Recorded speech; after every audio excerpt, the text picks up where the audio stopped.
Welcome to Session 7, Part 3, The Powerful versus the Rest of Society. Remind me of what is going on in Session 7. So we're talking about why do the plantation elite try to control the rest of society, first through falsehoods and ultimately through fascism. And then we're also talking about why do evangelicals and, other Christians too, often wind up aligning with the plantation elite against the rest of society, right? In different ways. They try to become elites themselves, even though they also think of themselves as potential victims of the rest of society. And so today, I think we wanted to talk about the emotion of fear and how do people get manipulated by the emotion of fear? I have a way that I describe this sometimes. This is how I describe it. Well, have you ever been in a movie theater? Before the movie is turned on, or maybe after the movie's ended, there's no previews or anything. When you go into a movie theater, all you see is a screen. And this screen is massive. It looks bigger when the projector's off than when it's on. It's just such a big, plain white thing.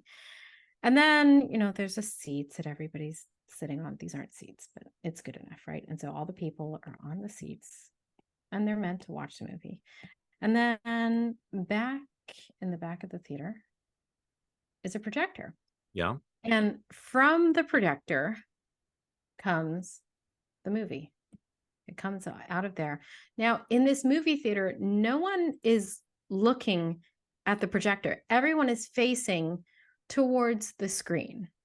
And the screen becomes whatever the projector would like it to be. The screen feels whatever the projector would like it to feel. If it's sadness, a sad scene, that's what the screen is displaying and feeling. If the screen is having something chaotic and violent, that's what's coming out of the projector and going on the screen. So everybody's looking at the screen and they are seeing something that is essentially not real. It is a projection. The problem with this is that actually you can't see it happening. Actually, what's happening is we only see the projection there. You can only see it on the screen. And in this case, the elites are here and society is here. So it might be much more useful if all of the people got up and went upstairs into the projector room and stood in front of the projector and looked to see what was happening at the level of the projector. Because then they would understand that that screen is not actually what's being displayed on it. That's not real. Okay, so we started Session 7 with this clip from Jim Cramer. It was Marx and Engels and Fink. Right. And now the UAW strike is totally in progress and he's just gone off the rails. And I don't know, I guess he's afraid and of maybe his stock portfolio is being affected. But what you're saying is like he as an elite is projecting his fear onto a very real screen and we're all watching it and being influenced by it. Yeah, I'm saying that if we're the screen, the reality is that we're a big, plain white thing. We are the thing that we are going to be. We are a separate entity. But when someone is afraid and they're activated and they're putting that out into the air, you don't actually see it coming. The only thing you do is you feel afraid. And so when Jim Cramer is afraid and he's telling you how bad it is and the elites are doing that, then you feel afraid. Yeah. And it's hard to see that what he's doing is making that fear display on you, but that is in fact what's happening. So if fear is normal, though, if it's something that we all experience because we're mortal, because we're human, because the world is a scary place, then isn't it normal just to be influenced by fear? Yeah, I think it is normal. I think we have mirror neurons for a reason so that we can feel other people's fear as well. And so we can take care of ourselves. I think I saw a video recently that there was a group of people exercising and they ran down the sidewalk past a cafe and everybody else saw them running and were like, oh no. And they got up and started running too. And they didn't need to. And it's sort of a funny moment, but that's a normal thing. If I see somebody running and screaming and glancing behind them quickly, then I probably should look and be like, what's scaring them? That is a normal thing for sure. Right, right.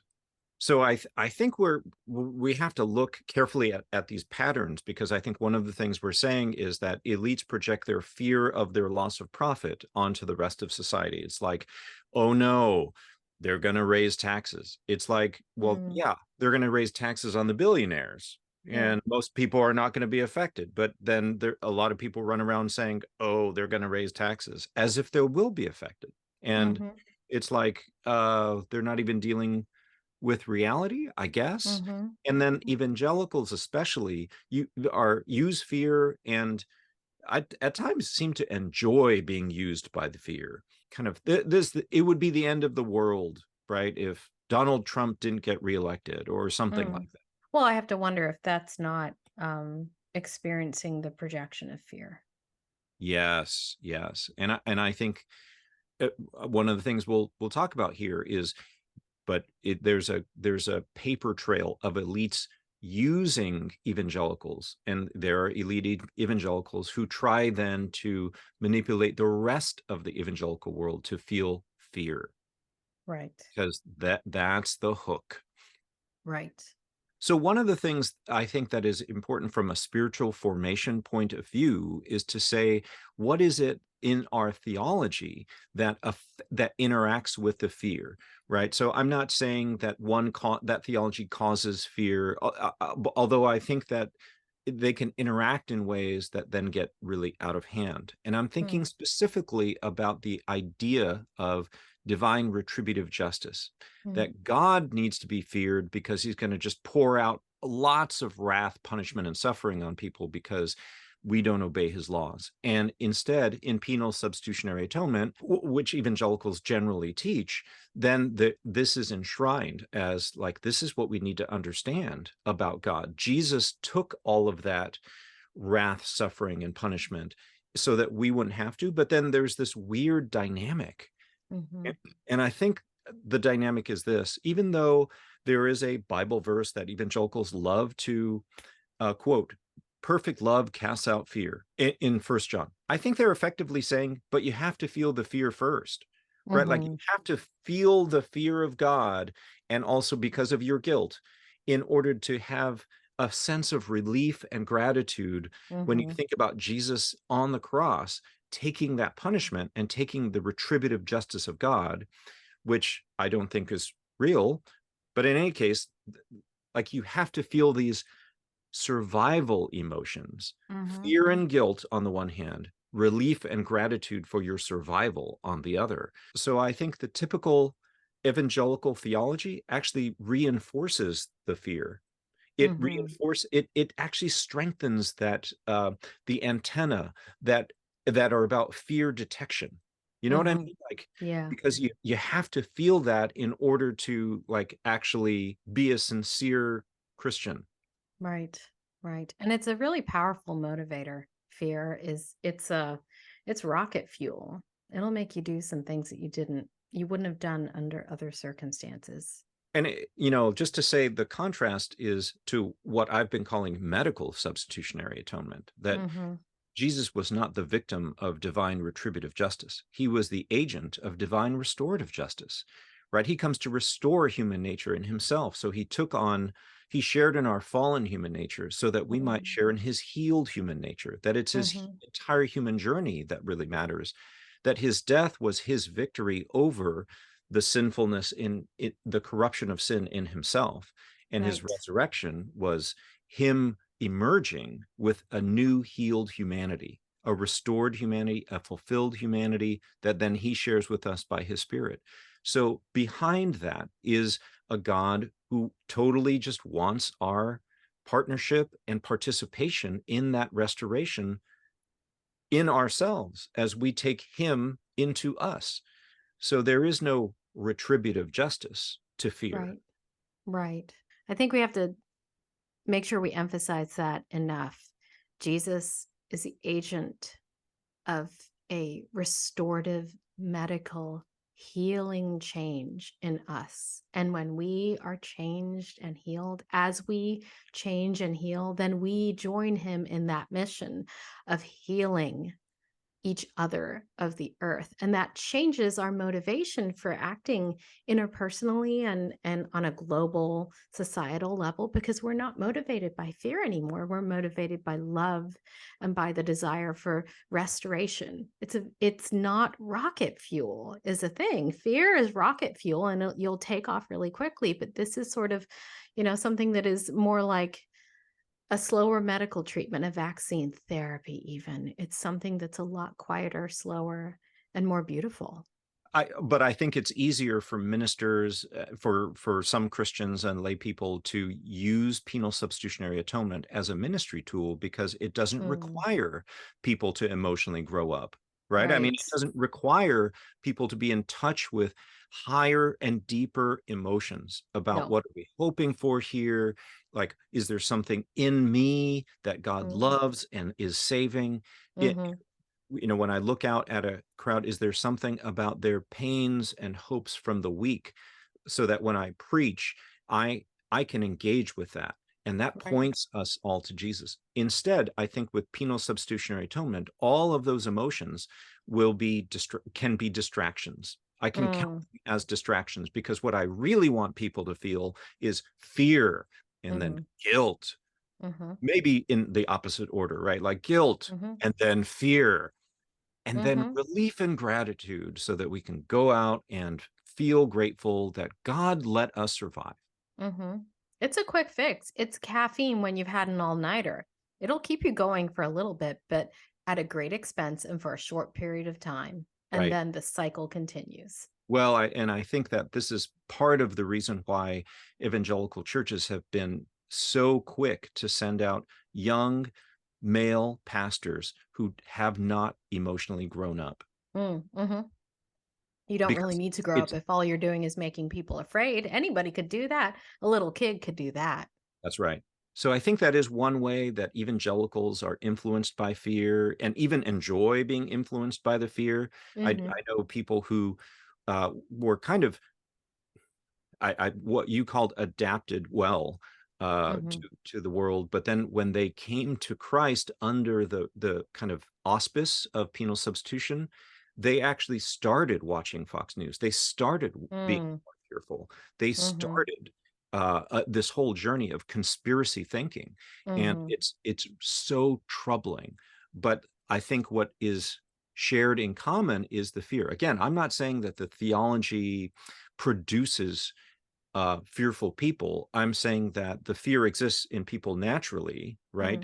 And the theology intersects with it to actually fan the flames further. And I like what you're saying, like it's a boost of caffeine after you've pulled an all-nighter. Right. Like, it's not what you really need. No, it isn't. It's a very quick fix so you can get by. And caffeine doesn't really give you energy. It just plugs into the receptors that are producing sleepiness in you. It stops you from feeling sleepy. You're not energized. You're tricked into feeling that you're energized. And then you need to have a bunch of adrenaline to keep yourself going. It's not the same thing as a slow burn of calories, hydration, rest. Right. It's something different. Speaking in terms of my own spiritual formation, when I read Athanasius's On the Incarnation, it felt like real nutrition and rest, because for folks who don't know, like, Athanasius is probably like the only major church father that Protestants tend to be aware of, right? He argued for the divinity of the Son, the doctrine of the Trinity, the Nicene Creed. He identified the 27 books of the New Testament as most Christians understand it. And so, he wrote this book when he was, I don't know, about 20 years old, called On the Incarnation. And it was basically an evangelistic appeal to non-Christians.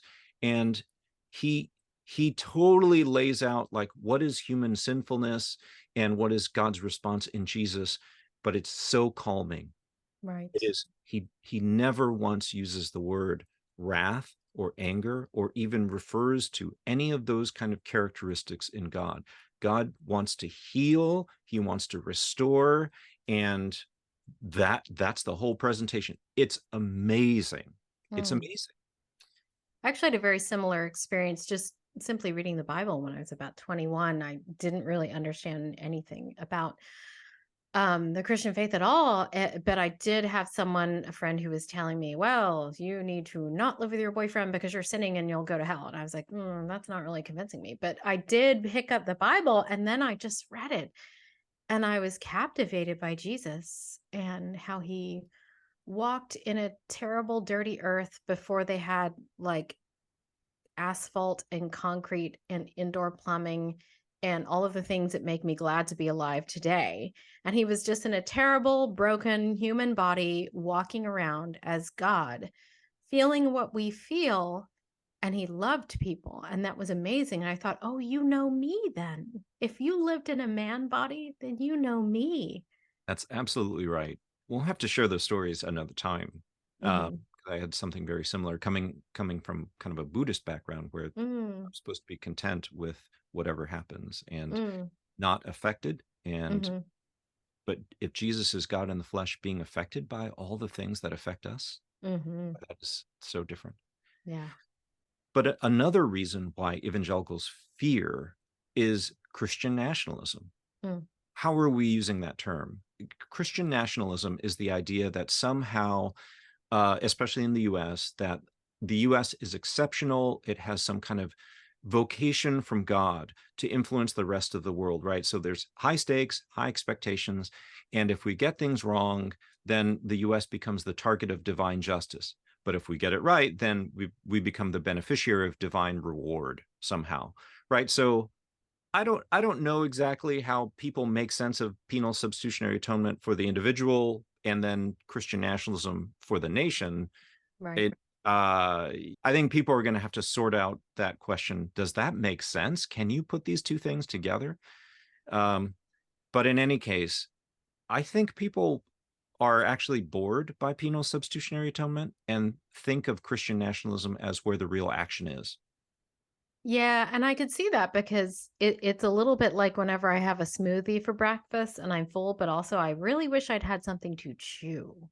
And I'm kind of missing the experience of actually eating. And I think that Christian nationalism can be like a stick of gum, like smoothies and sticks of gum and smoothies of sticks of gum. It's like, it's not what you really want. It doesn't give you the meat that you need. But Christian nationalism sort of gives you a lot to chew over and it feels like you're getting somewhere. Right.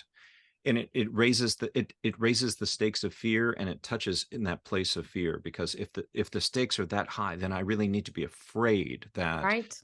we're going to mess it up. And so Right. but there's something I can do to make it all better. Yeah. Yeah. Well, I think it ties into a concept. I saw someone recently in the Christian space like saying, are we ever going to talk about scrupulosity and how Christians do this a lot? And I think that's important to talk about. It literally means fearing sin where there is none. It's Wow. about fear. Scrupulosity is a fear-based thing. And I think that it's important to understand that it's a common thing in obsessive compulsive disorder to have religious obsessions and compulsions. And that's actually not limited to Christians either. Other faith practices have people who experience scrupulosity where they would be fearing, not doing things precisely well. And those would be related to their faith tradition. So they wouldn't be scrupulous about Jesus if you were a Buddhist, for example. Right. So it's kind of like a moral OCD. Yes. Yes. Yeah, it's very much like that. And so it's important to think about that there's it can happen in a couple different ways. It could be ego dystonic. So something that doesn't really make you feel good, doesn't feel good inside of your ego. And then sort of ego syntonic, where you're compulsively seeking reassurance. You keep going back to church to make yourself feel better. Whereas if it was ego dystonic, you would avoid a little bit more. And Oh, so that's the person who goes up to the altar and the altar call every single time. It's like, do you want to receive Jesus? Well, I think I did last week, but just to make sure. So you're always checking, you're always needing reassurance, you need rituals. Yeah. And so that would be something that would like work inside of your ego. But it's again, it's never really satisfying. It's always a cycle. So can I ask a question? Yeah. So if this, I mean, this seems to exact a cost and a toll on the Mm. person who has it.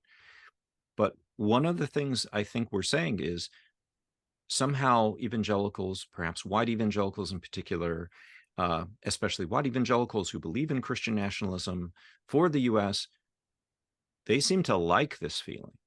I wonder if it's less like and more crave. What are they craving? Certainty, right? Yes, craving certainty and instead of having faith. Because when you are scrupulous and you need things to be certain, you have an intolerance of uncertainty. You cannot live in a place where you do not know about something. And because you can't tolerate uncertainty, then you need to give yourself a counterfeit reassurance, like a ritual always going up for an altar call, for example, and that stands in for faith, the certainty of like, well, it's okay, I went up and did an altar call this time, so I'm fine. What, until you're not? You can't live in a place of faith if you need certainty. They don't go together. There's a paper here by Abramowitz and Jacoby at UNC Chapel Hill, and it's called Scrupulosity, a Cognitive Behavioral Analysis and Implications for Treatment. Great paper, love it. And one quote they have here is, accordingly, we propose that most people who engage in healthy religious devotion, not unhealthy, are inoculated against scrupulosity by their faith, defined as belief that is based on trust or confidence, as opposed to actual proof. Meaning, what is the character of the God that I'm engaging with, relating to, trusting in, that there's not something two-faced about that God? Right. Trust and confidence is different from proof. If I have trust or confidence in my spouse that they wouldn't be unfaithful to me, or, like buying 10 Lamborghinis every day or something. If I were checking the credit card statement for Lamborghini purchases, then I would not have trust or confidence in them. It will be the opposite of that. I will be requiring proof all the time. It doesn't mean that they're not buying 10 Lamborghinis every day because I have trust or confidence in them. Those don't go together as well. It means that I have a good enough assessment of that person's character and a quality of relationship that leads me to believe that that behavior is unlikely. And also, I don't require proof all the time. But when we raise that several exponential levels to God, right, then we have to sort out the world and everything that we experience in it as, well, yes, there's good and evil, and he's the source of the goodness. The evil is the result of other things, right? Human choices, the fall in some way, and and God can work in it, redeem it, make good come out of it without reducing the difference between good and evil down to nothing. Like, Right. evil remains evil. But I have a clearer sense of the goodness of God. I think that that's what we're talking about here. Yeah, and then another quote that they have that I really like out of this, it says, an important take-home message for people who are struggling with scrupulosity is that, in a sense, they've created their own religion where faith is not enough. Rather, they require a guarantee about things that can't be guaranteed, and about which most practitioners of the same religion accept based on faith.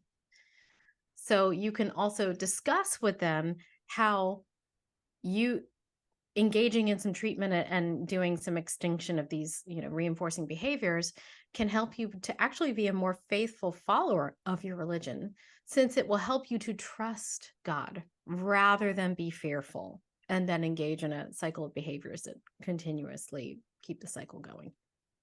It's important to say at this point, like, this is why we would say God's justice is restorative. Like, 100%, all the way down, all the way consistently. It is not retributive. He is not retributive because that would make him two-faced. And Right. and he does call us to account. He wants our partnership. He holds us accountable, but Mm, he also wants our participation in restoration, the restoration of our own human nature, right. of relationships that we've damaged, and the world, right? That Hmm. we've forsaken this mission to go out and be a blessing to the good creation. So, Right. and we've done other things to it. So, Right. but God always wants our partnership. So he's never gonna just abandon us. And Hmm. I think that's what a lot of people fear. Well, if your view of God is someone who's petulant, easily angered, full of vengeance, then those are very incompatible with partnership and restoration. So having the right view of God's heart towards humanity and the earth that he created is really, really foundational. So why do evangelicals give off the vibe that we are so afraid? Right? Mm, I mean, especially in the public sphere, in the mm, world of politics and policy, we're afraid of so hmm. many things. Hmm. Well, if your view is that God, as I said before, is petulant, angry, and vengeful, if there's a person who's petulant, angry, and will get vengeance, and they are afraid. And because we can go back to that drawing of the projector and we're the screen, we too are afraid then, because the God that we've created is one who's afraid and will get back at you. So we need to be afraid too. And that fear manifests in different ways. So one of those ways is my kids are going to be influenced away from me or away from God, and will lead this nation to destruction. Mm, mm-hmm, So how are we seeing that today? We see that in evangelicals being afraid of LGBT issues in mm, schools, of mm-hmm, race issues in schools. People are banning books. mm-hmm. Well, I think it's important to note that, again, thinking about the smallness of the projector versus the largeness of the screen, Right. that in the case of book bans, which are linked to LGBT issues sometimes, 60% of the challenges to books came from individuals who challenged at least 10 books. 60% of them came from people who were serial filers versus 15% of the challenges came from people who were single filers of book bans. So it's a small amount of people. And I think I saw something that said like there were 11 people in the state of Florida who were driving the book bans. 11 people are making a lot of noise and getting everybody afraid. They are a tiny projector in the back of the movie theater. Turn around and look at the projector. Wow. And so if we can't make our public libraries and schools the way we want them, then we pull our kids out of those places and homeschool. Mm-hmm. Mm-hmm. And I don't Yes. want to critique all homeschoolers. I know that there can be bullying. I homeschooled both of my kids for 1 year each. So I homeschool too, right? I've yeah, done both. I've done homeschool and public school. But there can be a lot of fear in homeschooling communities. I can remember the very first when before my youngest was even old enough to be in school, yeah. I was thinking about homeschooling mainly because we didn't have a normal Monday through to Friday schedule. And somebody told me, well, the first thing you have to do is join HSLDA, this legal defense foundation. And I was sort of taken aback, like, wait, the first thing I need is a lawyer Wow. who's that's sort of extreme. And they were like, right, because when the police come to your door, they'll send you a card and you can show them this card that like you're allowed to homeschool or something. And I was like very taken aback, like, why would they be coming to my door? Why wouldn't I just be like, oh, hey, my kid's fine, you can see them? Like, sure, you can come in my house, it's totally fine. Why would I do that if I'm doing something completely legally? If someone is calling child protective services on me such that they show up with the police, then it's surely in my best interest to show, oh, you have it all wrong, rather than to act like I'm hiding something. It was a very fear-based thing that happened before anything had ever happened. It was prospectively, injecting fear into me. Well, that's consistent with the ads that I see on YouTube. Uh, Oh. What are homeschooling those? organizations that are curriculum developers, because they say Christian nationalist things about like, well, if we're afraid that the greatest things about the US aren't being taught in public schools, they're taught about all the like the flaws of Right. the founding fathers, of the early, like US, the present US. I mean, like, so so they come back with, but let's hold these things up like as if the Declaration of Independence and the Constitution were the only expressions of democracy, a federal system of government, even though the Iroquois people like already had a kind of elected democracy, even though in church history, like, Christians stood up for abolition and condemned chattel slavery and abolished it. Like that, it wasn't unique to the US after the Civil War. Like there's all these things that would just bring us down to earth in real facts and knowledge. But there's just a lot of fear about, especially in the Christian homeschool curriculum movement. Yeah.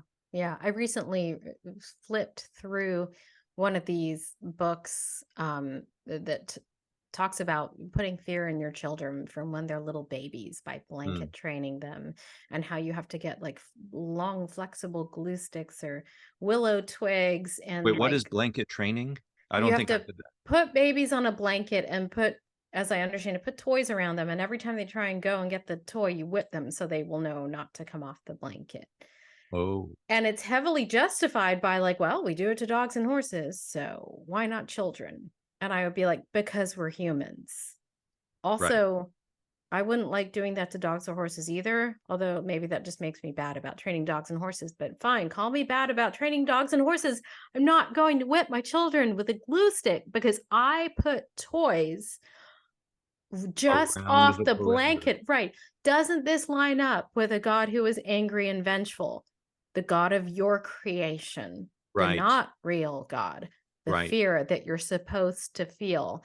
And it goes along with stuff like The Secret, like this big, zeitgeisty book that came from Australia that everybody was learning about the law of attraction. And here's the thing, you have to like only have positive things, and that will attract positive things to you, and don't let negative things in. It's all this formula based on fear. Homeschool your kids so they'll turn out well. It works, really. It super does. Blanket train your kids so they'll turn out well. Whip them, and then it works. It does with dogs.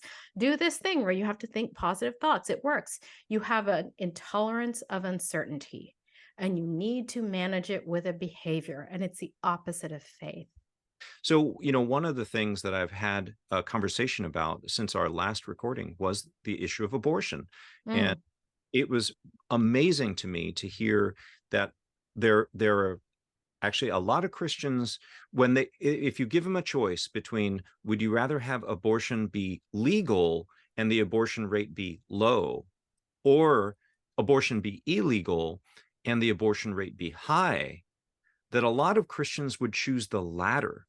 Like you would hold on, people. You ask a Christian, okay, do you want it to be illegal, but everyone's killing babies? Or do you want it to be legal and not that many are dying? They're like, make it illegal and make lots of babies die. That's actually the choice that they make in that hypothetical. That is. And it's amazing to me, and it's disturbing to me, because I would think that we could appeal to people on the basis of rationality and saying that we want to, don't we all want to lower the abortion rate? Right. If isn't that a shared goal? But for some people, it's not a shared goal.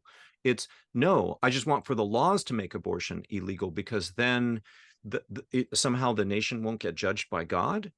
Right. It's not a good faith argument. It's not a pro-life argument in any way. It doesn't center the thriving of humanity and God's glory and grace on earth. It centers this punitive, angry God who is not real, who is a God of your own making. That's a center of that worldview.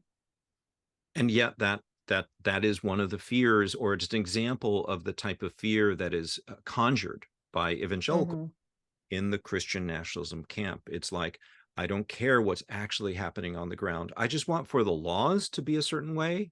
Well, what's driving that is an intolerance of uncertainty. Because if you can point to a law that is on the books then you know that that's certain there. And you can't control if everybody's getting abortions, but what you know is that on the books is a law. So you are prioritizing certainty of a law over the actual results of the law.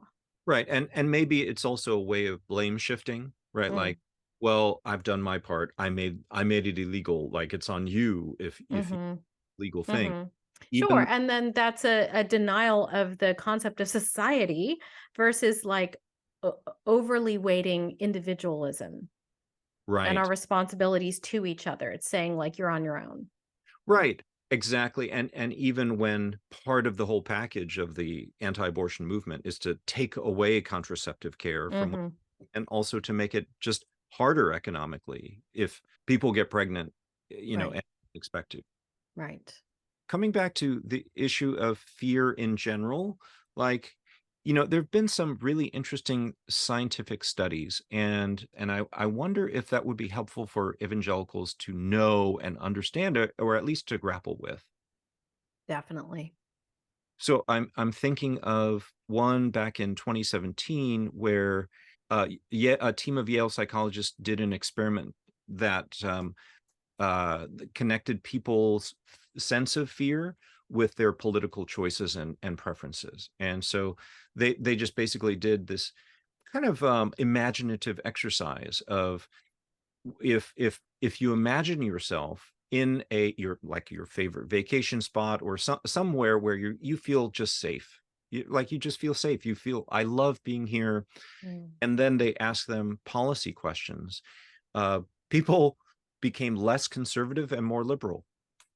That's an interesting thing, because what you're saying is that when conservatives were experiencing a sense of safety and contentment, that they essentially had more generosity to society and had different answers about what they would desire for society versus being driven by fear or Right. a less positive mental state.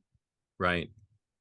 So, I know it sounds totally partisan, but one of the articles about this says, but if they had instead just imagined being completely physically safe, the Republicans became significantly more liberal. Their positions on social attitudes were much more like the Democratic respondents. On the issue of social change in general, because sometimes change is scary, the Sure. Republicans are now indistinguishable from the Democrats. Imagining being completely safe from physical harm had done what no experiment had done before. It had turned conservatives into liberals. Wow. Wow. So I think that if we go back to that illustration of the projection of fear, that helps us to understand that if elites have something to gain from projecting their fear onto other people, because if other people are afraid, they're going to behave differently than if they're not afraid. So I wonder if it might be just helpful to review just a little bit of history to show like how evangelicals have been fearful or even used fear on their own community in order to get things, like get people to react in certain ways.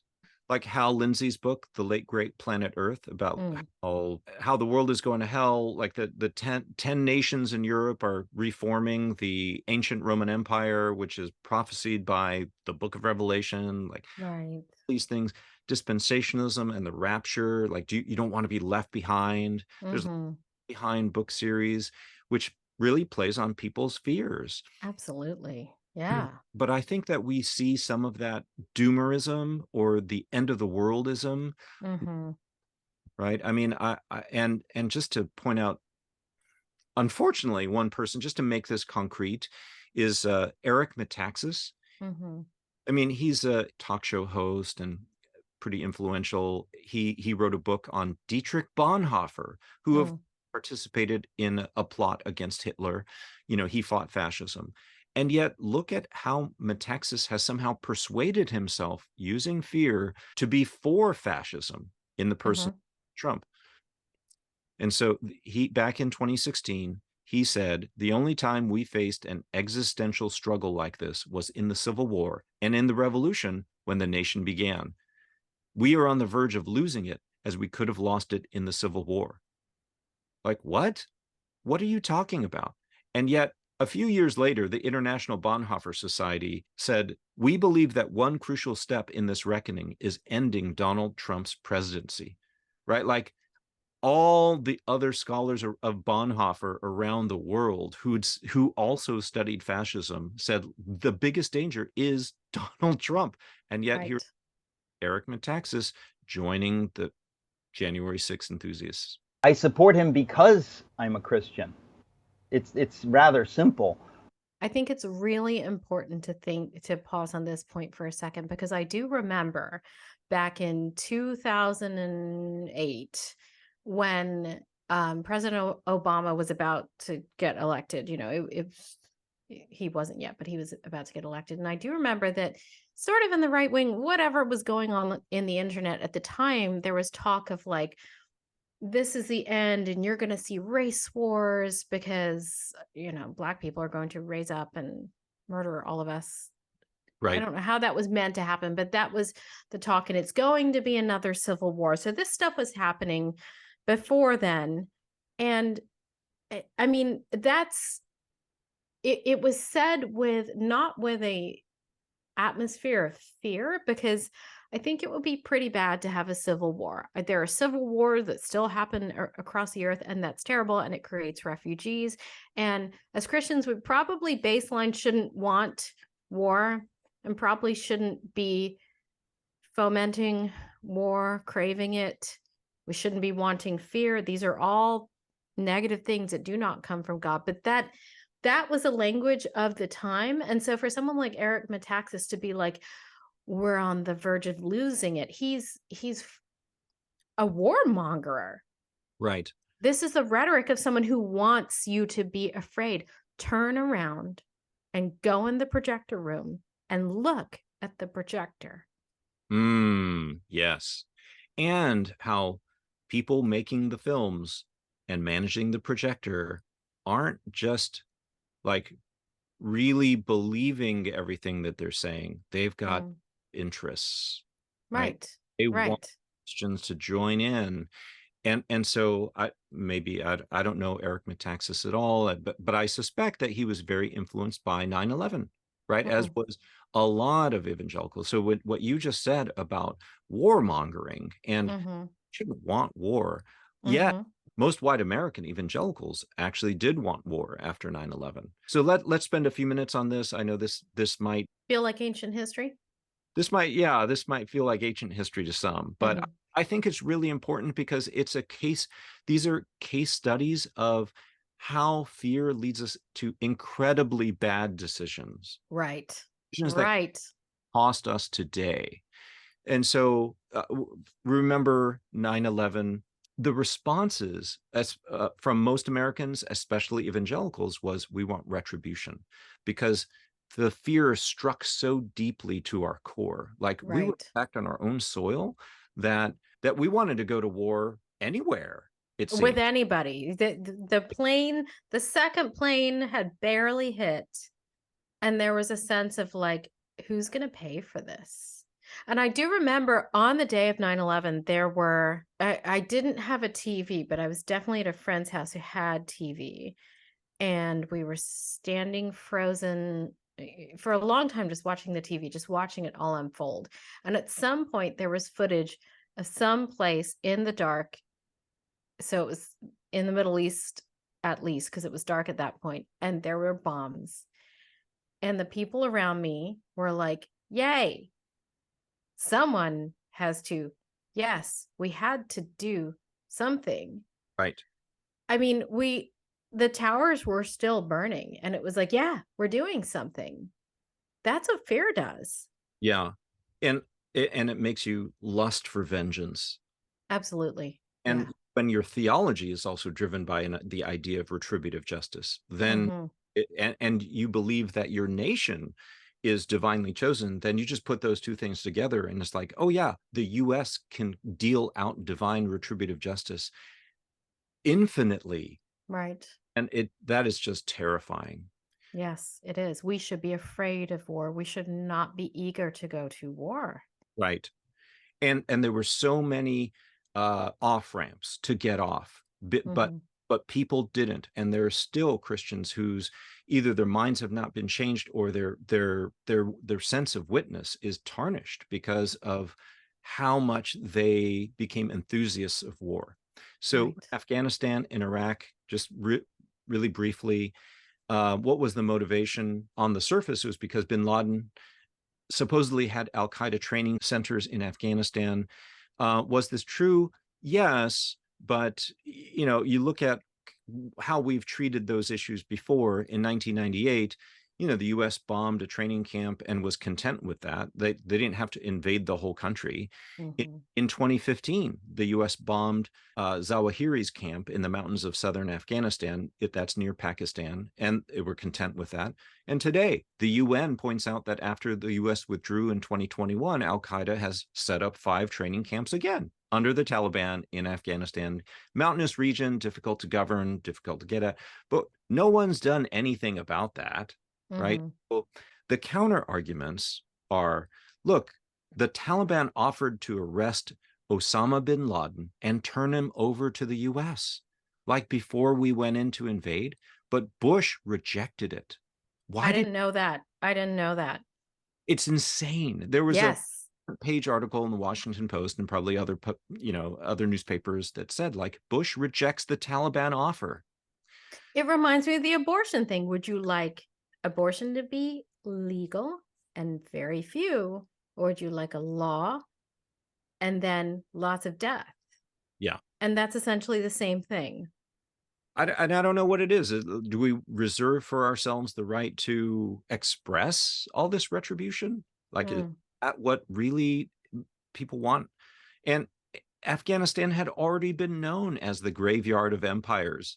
It's like we didn't learn anything from the experience of Russia or the British or all the people who've been involved in Afghanistan, nations outside of Afghans. So the rhetorical framing even was so disturbing from a spiritual point of view. It sounds like that you're saying that if we turned around and looked at the projector in that case, we would see that having an atmosphere of fear projected onto the American people served the purposes of the person who was running the projector back in the booth. So for us to be afraid and to be in a war and be like, do you want to have him? It could be over. And they're like, no, I'd like to fight more.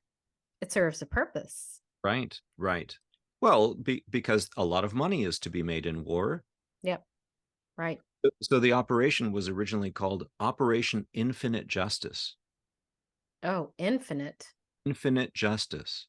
That's what we called it. Later, the U.S. changed the name to avoid offending Muslims who thought that steps on God's toes, right? Especially if they are the recipients of said justice. Yeah. But the U.S. government changed the term to Operation Enduring Freedom.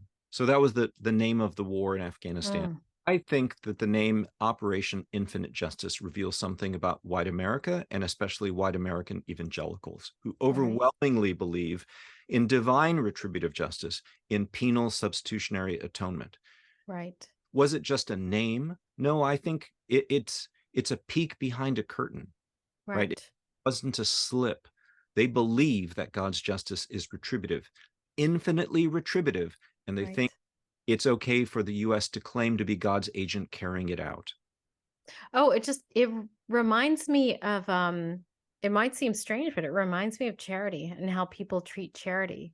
Because people who are into charity in a way that they shouldn't be into charity pretty much require other people to be impoverished and in need of charity so that they can do charity. So that you can feel better about yourself. It's sort of like the nice lady flip side of infinite justice. It's like, this is me, Operation Infinite. I will help you forever, even if you don't need it, because you know what? I'm going to make it so that you need it. So I always have something to do. It's kind of chilling. That is chilling. Yeah. Well, there's a whole bunch of other chilling things that came along with the war in Afghanistan, right? I mean, just to recap some facts about the war in Afghanistan. It's the longest U.S. war in our nation's history. The U.S. went down in defeat. The Taliban instantly came back into power. Right. The Watson Institute at Brown University has a paper called The Cost of War. And they say, look, it cost $2.313 trillion.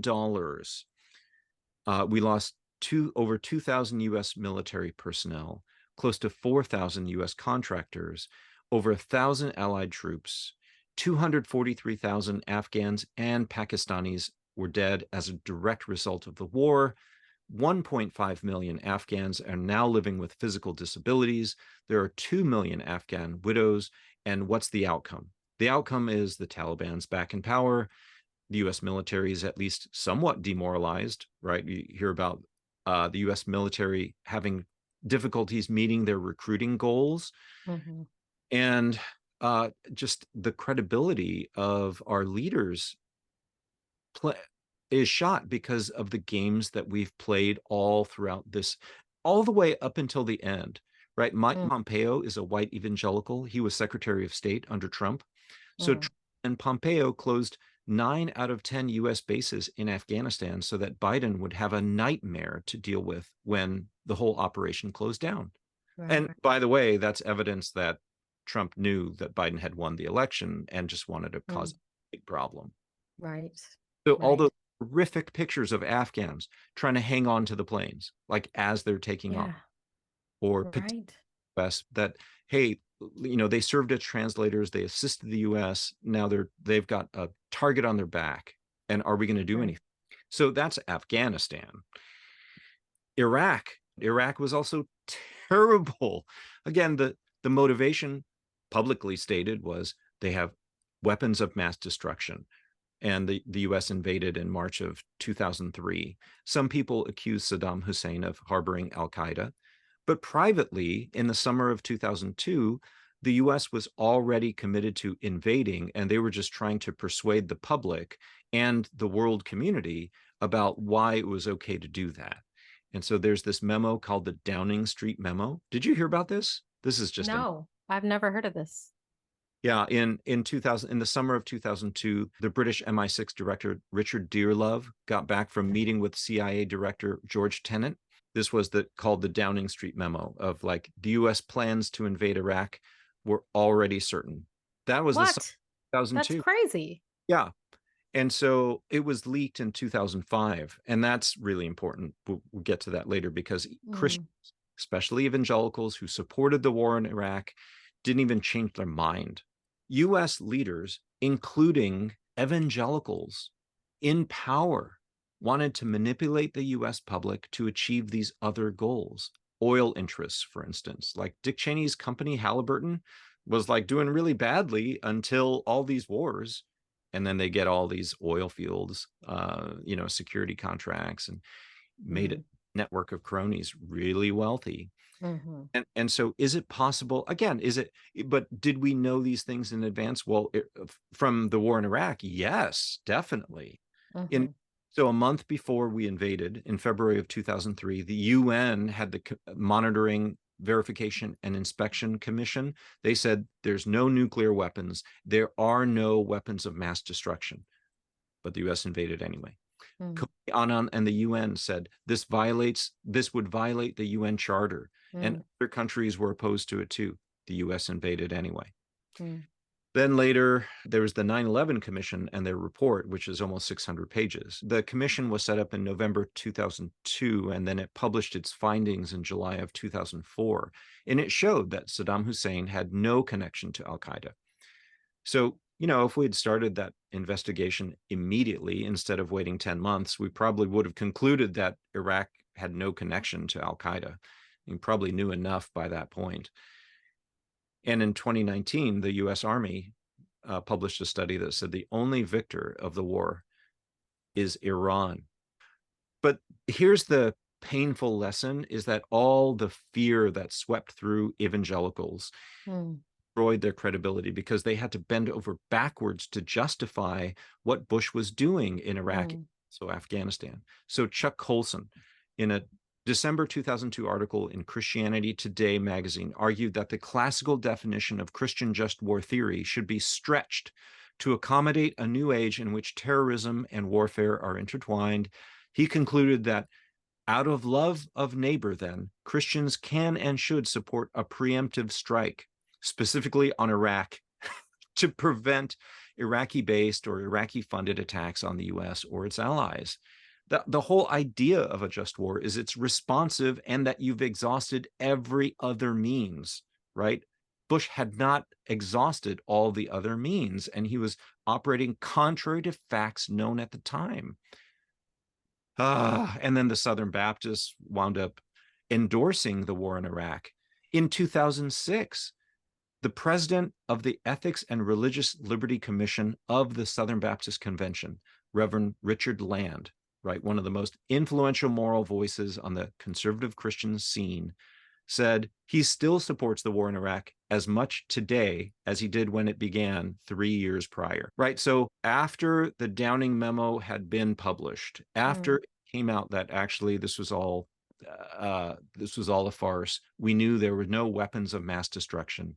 All of these people's credibility are just destroyed. Right. Like, our faith is based on being a good witness and being like thinking people. All of a sudden that goes down the drain. And look how many people's credibility was undermined. I mean, definitely President George W. Bush, he claimed to be a born-again Christian who had a conversation with Billy Graham. I believe him in the sense of, he started reading the Bible and God delivered him from being an alcoholic. And yet, his credibility as a witness to Christ just got shot, even though evangelicals overwhelmingly continued to support him. Why is that? So it sounds like it worked. His plan worked. No, his plan totally failed. In contrast, Russian elections are rigged. Political opponents are imprisoned or otherwise eliminated from participating in the electoral process.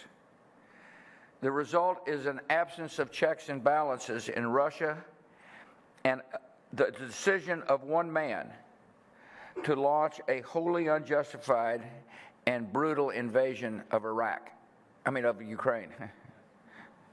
Iraq, anyway.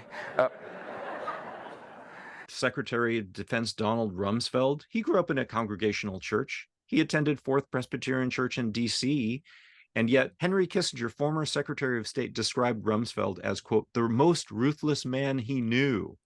That is really bad if Henry Kissinger says that about you. You should probably not be proud of that. Oh my gosh. And another writer at The Atlantic said Rumsfeld was, quote, the worst Secretary of Defense in American history who lacked the wisdom to change his mind. Oh. Ouch. That's terrible. Yeah.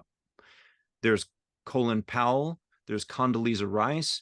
They came forward on behalf of Bush and Cheney to say, yeah, we believe these reports of weapons of mass destruction. Their credibility was destroyed. Right. And then there's John Ashcroft, who was the attorney general at the time. He had been part of Assemblies of God Church in Missouri while he was governor of Missouri and then senator.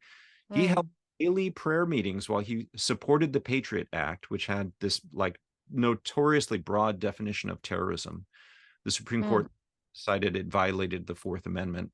And he just had this maybe hyper-scrupulous approach to domestic security. Like he championed the war on drugs. He proposed the creation of Operation Tips, where workers could give a tip to law enforcement about coworkers that they thought they were acting suspicious. The U.S. Postal Service openly criticized it and rejected it, right? But he had this ideal of a draconian surveillance state. Right. And many of these Christians were involved in these ideas, and their credibility was just down the drain. I have in my mind, I was at a gym and there was a group of people, and one lady there said, they were very loud and they were talking about church, but I wasn't really listening. And one lady said very loudly, if Franklin Graham said it, I believe it. Yeah. And I wasn't part of their conversation or anything, but I thought, well, that's emblematic of a lot of what is wrong with Christians today, because there's no discernment left. And Franklin Graham is a good example of the person who loves charity through Inheritance Purse and does charity work. Yeah. That's actually why I said earlier that when you said, George W. Bush, like he is an evangelical and all of that, like it worked. Yeah. Because it achieved the goals that he wanted. He got to have a war. He got to have a couple of wars. Yeah. And he got to still be a Christian. And it worked. Everybody was afraid. I mean, Well, Dick what? Cheney had a lot of money. Right. So But- what's a little death? 2 million widows, 1.5 Afghans now living with physical disabilities. It worked. And we should be ashamed. So where does this come from? I want our listeners to really think about whether this is at least in part theological. Yeah. And I have this graphic here. So this graphic comes from The Economist. It's called Double Toil and Trouble, and it's about European witch trials from 1300 to 1850. Now, I don't know what business The Economist has being interested in things like this, but this was a very important slap in the face to me at some point, because there's this strong correlation of witch trials with Protestant notions of a political covenant or Christian nationalism, right? Basically, if you believe that your nation or city-state should be covenanted with God in some way, then non-Christians or dissidents become threats to your very existence, right? And you could see on this graph, like the most dense areas. I mean, Germany's at the top. No doubt in Germany, there are these Catholic Protestant conflicts that, lobbied the term witchcraft at each other. And so, there was a lot of that. But look at Switzerland and then Scotland. Like the density of witch trials and executions compared to the population, like that's really serious how big that was. So I just want to explain why I think this is important. The Protestant magisterial reformers were not just leaders of like new denominations. They were regime builders. They felt they needed to separate from the Holy Roman Empire and the Catholic Church, not just religiously or denominationally, but politically. And so in Geneva, John Calvin was the architect of Geneva's government. And we call folks like him magisterial because magistrate is the term for government official. Magisterial reformers relied on the government, as opposed to like the Anabaptists or the radical reformers who rejected that approach. And they said, that's a problem in itself. So in Geneva, there were 150 witch trials that took place between the Reformation and 1681. And it peaked with a trial in 1571, because 4 years before that, Geneva was struck by a plague that lasted for about 4 years. And in 1571, there was a lot of frustrated people who feared that the epidemic was caused by witchcraft. And of course, there's gender issues going on, like women. Women. So 29 people were executed. They banished a number of additional people. They were judged guilty of having made a pact with the devil. And that fit in with how John Calvin strongly condemned witches and executed, or was responsible for the execution of, quote, heretics who didn't agree with him. In Scotland, it's really interesting because in Scotland, there were these covenanters who explicitly said, yeah, our nation is now covenanted with God. So that attitude carried over into the US through Scottish immigration. Look at like how large that circle is. Scotland had probably 1/4 of the population of England, but it had 3 times the number of witchcraft prosecutions, estimated 4,000 to 6,000 over this period. That was about 4 times the European average. Now, some of that happened before 1649, but in 1649, the Covenanter regime came into power and passed new witchcraft laws. And they were afraid, right, of people who practiced witchcraft, and it would now be punished by death. So that attitude and those policies led to a major witch trial in 1649 and 50, and then the most intense one in 1661 and 62, where 664 people, mostly women, were accused of being witches. So once you believe that, look, our nation should be Christian in this particular nationalistic way, then anyone who disagrees with that is a threat to you. And people who might have some like dark powers even become possibilities for execution. That it doesn't really jive with love your neighbor. No.